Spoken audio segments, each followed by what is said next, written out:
everybody, my name is Terry and welcome to this short video in which I'm going to explain what wet sumping is, or as the subtitle suggests, why won't my bike start after a long winter layoff when I haven't ridden it for a few weeks. Anyway, let's go right back to the beginning. What's the difference between a dry sump and a wet sump system bike? Almost all modern bikes are wet sump bikes. You can tell this because the oil filler is low down. Here it goes down through the clutch and into a sump at the bottom of the bike, and this is a wet sump system.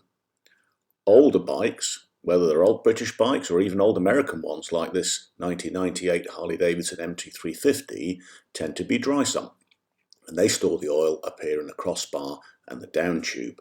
And here's the return line, which returns the oil by means of a pump up to the tank again. Here's another dry sump bike. This is a matchless G3LWD, and this stores the oil in a tank up here just by the seat.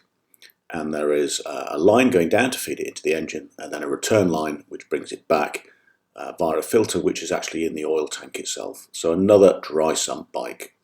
And the issue with dry sump bikes is if you don't ride them for a while, then you're up against one of the laws of physics, gravity, because the oil will slowly seep down and go into the crankcase, and this will make the bike harder to start. This process of the oil seeping down is called wet sumping, and it doesn't happen right away. It takes weeks. So here's a bike that's in regular use, and just watch how easy it is to start.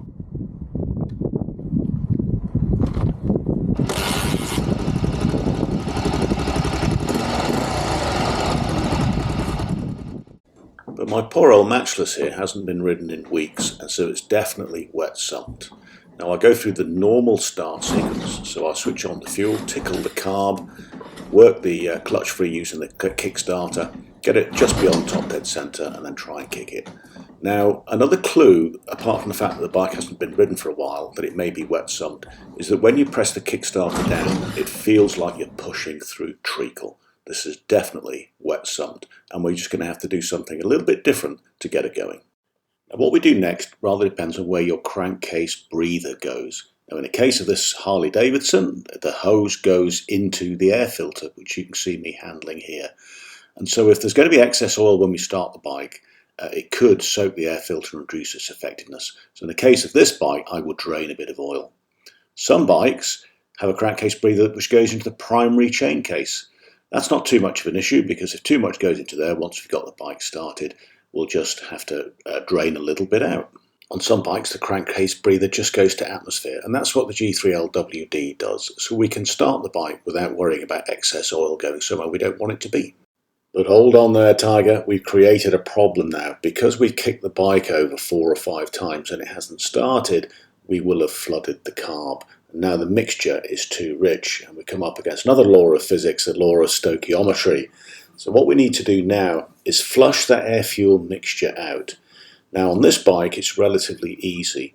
I'm going to pull in the decompression lever so the bike won't start because there's no compression, and I'm going to press down the kickstarter several times and then allow the piston to flush the fuel-air mixture through so it isn't too rich.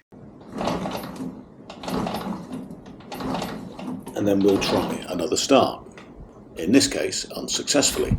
But that's alright, we're getting closer to getting it started, because what we're doing is we're warming up the oil, and actually as we keep doing this we're returning some to the oil tank and reducing the amount that's causing all the friction for us in the crankcase.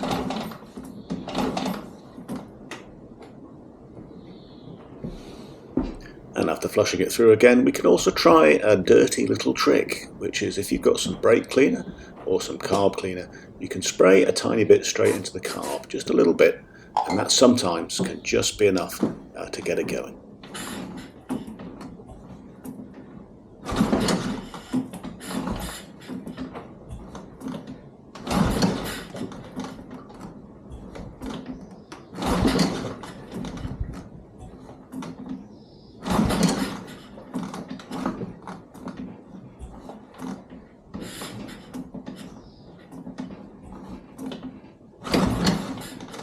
And while I'm just going for another flush here to get the rich air-fuel mixture out, I would like to explain that you can also do this more easily with an electric start bike. Just press the kill switch, open the accelerator fully, and press the start button and just hold it for a few seconds, and that will flush the mixture through easily, and then you can have another attempt to start.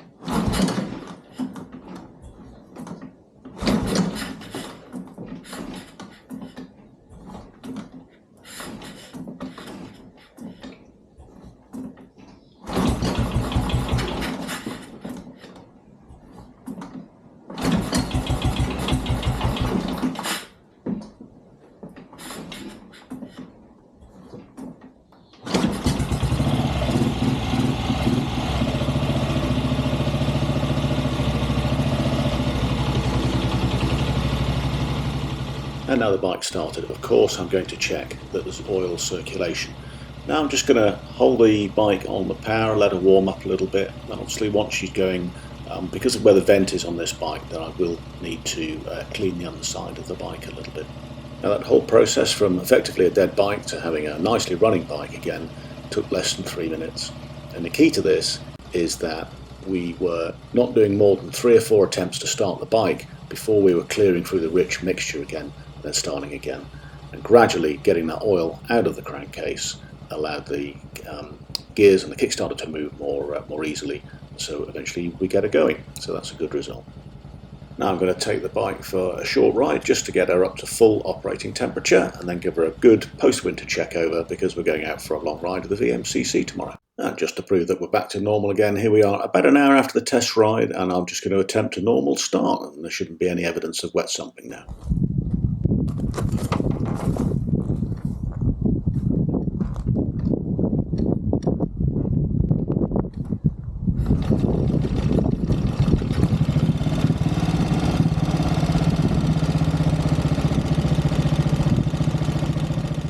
And finally, I'll leave you with a few words on prevention. The best way to prevent wet sumping is to ride your bike regularly. If you can't do that, then try parking it with the piston and top dead centre. That can sometimes prevent the oil going down quite so quickly. I don't recommend doing what some people do, which is fitting an oil tap.